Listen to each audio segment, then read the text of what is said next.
एक होता है टेबल ग्रेप और दूसरा होता है वाइन ग्रेप।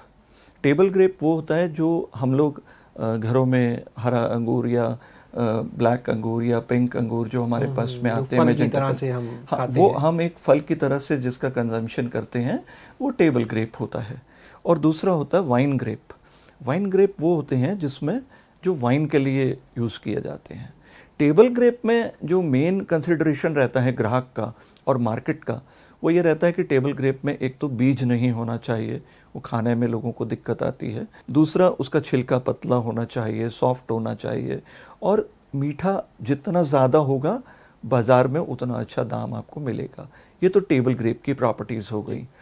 अब वाइन ग्रेप में जब हम आते हैं तो वाइन ग्रेप में क्या है कि वाइन ग्रेप्स के लिए बोला जाता है कि ये एक टेरर का मैटर है। मीन्स मिट्टी से जुड़ी हुई चीज़ है। जिस मिट्टी में जिस प्रजाति का अंगूर उगाया जाएगा वो हर मिट्टी में उसकी क्वालिटीज़ अलग होती जाएंगी। तो जिससे एक अंगूर की वैरायटी होती है रीजलिंग। अब रीजलिंग वैरायटी को आप जर्मनी की मिट्टी में उगा रहे हैं तो उसकी कुछ प्रॉपर्टीज़ आएंगी। उसको आप नासिक में उगा रहे हैं तो कुछ प्रॉपर्टीज़ आएंगी। उसको बरेली में उगा रहे हैं तो वो डिफरेंटली परफॉर्म करेगा। हो सकता है सेम परफॉर्म भी कर दे, लेकिन कुछ ना कुछ फ़र्क आएगा उसमें। वो ही उस अंगूर की और उससे बनी वाइन की क्वालिटी हो जाती है।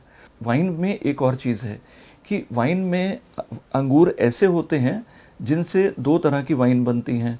एक होती हैं शॉर्ट मैच्योरिटी वाइन्स और एक होती हैं लॉन्ग मैच्योरिटी वाइन्स।